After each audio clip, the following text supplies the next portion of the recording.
Corona virus का लगातार बढ़ता संक्रमण मशहूर हस्तियों में भी तेजी से फैल रहा है। इसी बीच मंगलवार को मशहूर शायर राहत इंदौरी का निधन हो गया। कोरोना संक्रमण के कारण वो अस्पताल में सुबह भर्ती हुए थे और इसकी जानकारी उन्होंने खुद अपने फेसबुक अकाउंट पर दी थी। उन्होंने लिखा था कि कोविड के शुरुआती लक्षण दिखने के बाद कल मेरा कोरोना टेस्ट किया गया, जिसकी रिपोर्ट पॉजिटिव आई है। मैं अरविंदो हॉस्पिटल में एडमिट हूँ। दुआ कीजिए जल्द से जल्द इस बीमारी को हरा दूं।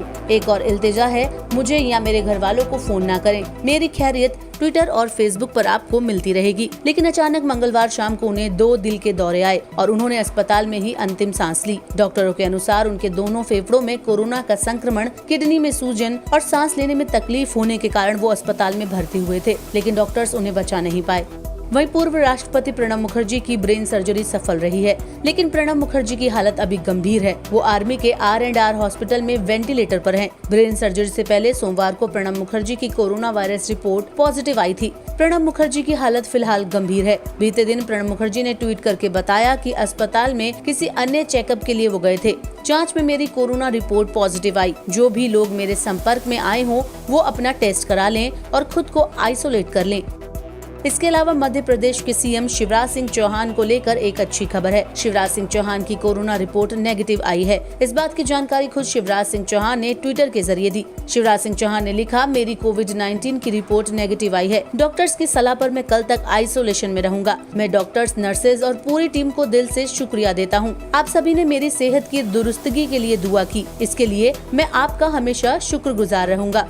वहीं देश में कोरोना वायरस संक्रमण के एक दिन में सामने आने वाले मरीजों की संख्या में कमी देखने को मिली है और मंगलवार को ये आंकड़ा 53,601 रहा। देश में पिछले 4 दिनों से लगातार 60,000 से ज्यादा नए मामले सामने आ रहे थे। केंद्रीय स्वास्थ्य मंत्रालय द्वारा जारी किए गए आंकड़ों के मुताबिक मंगलवार को सामने आए 53,601 नए मरीजों के बाद अब देश में संक्रमितों की संख्या 22,68,676 हो गई है। वहीं संक्रमण से स्वस्थ होने वाले लोगों की संख्या 15,83,490 हो गई है, जिससे देश का रिकवरी रेट बढ़कर लगभग 70% हो गया है। वहीं पिछले 24 घंटे में संक्रमण से 871 लोगों की मौत हुई है। इसके बाद मृतकों की संख्या 45,257 हो गई है। वहीं मृतकों की संख्या में भी गिरावट दर्ज की गई है। भारत में मृत्यु दर घटकर 1.99% हो गई है। देश में फिलहाल 6,39,929 मरीजों का इलाज चल रहा है, जो कि देश में कुल संक्रमितों की संख्या का 28.21% है। वहीं ICMR के अनुसार 9 अगस्त तक 2,52,81,848 नमूनों की जांच हो चुकी है। इनमें से 6,98,290 सैंपल्स का टेस्ट सोमवार को किया गया। भारत में सबसे अधिक प्रभावित 5 राज्यों की बात करें तो 5.24 लाख से अधिक कोविड-19 मामलों के साथ महाराष्ट्र सबसे ज्यादा कोरोना प्रभावित राज्य है। इसके बाद तमिलनाडु है, जहां 3.2 लाख मामले हैं। इसके बाद आंध्र प्रदेश है, जहां 2.35 लाख मामले हैं। इसके बाद कर्नाटका है, जहां 1,82,354 मामले हैं। वहीं इसके बाद देश की राजधानी दिल्ली है, जहां 1,46,134 मामले दर्ज किए गए हैं। कोरोना वायरस संक्रमण को लेकर मंगलवार को पीएम नरेंद्र मोदी ने 10 राज्यों के सीएम के साथ बैठक की। इस बैठक में उन्होंने कहा कि हर राज्य कोरोना के खिलाफ लड़ाई लड़ रहा है और इस महामारी को रोकने के लिए हर राज्य की अहम भूमिका है। पीएम मोदी ने कहा कि औसत मृत्यु दर लगातार कम हो रही है, रिकवरी रेट बढ़ रहा है। ये दिखाता है कि हमने जो कदम उठाए थे वो सही दिशा में है। इसके अलावा पीएम नरेंद्र मोदी ने कहा कि संक्रमित होने वाले व्यक्ति 72 घंटे के अंदर अंदर अपना टेस्ट जरूर करा लें। एक्सपर्ट्स अब ये कह रहे हैं कि अगर हम शुरुआत के 72 घंटे में ही केसेस की पहचान कर ले तो ये संक्रमण काफी हद तक धीमा हो जाता है।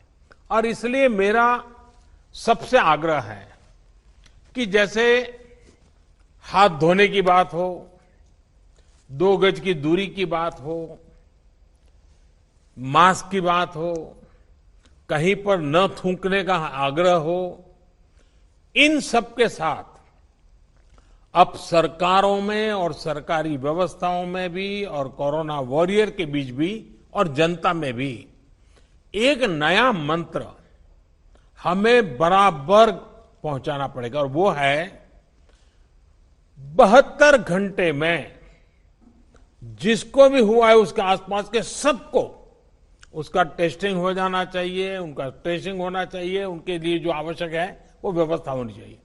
अगर ये 72 घंटे वाली फॉर्मूला पर हम बल देते हैं तो आप मानिए कि बाकी जो जो चीजें हैं उसके साथ अब इसको जोड़ देना है कि 72 घंटे के भीतर भीतर इन सारे कामों को कर लेना।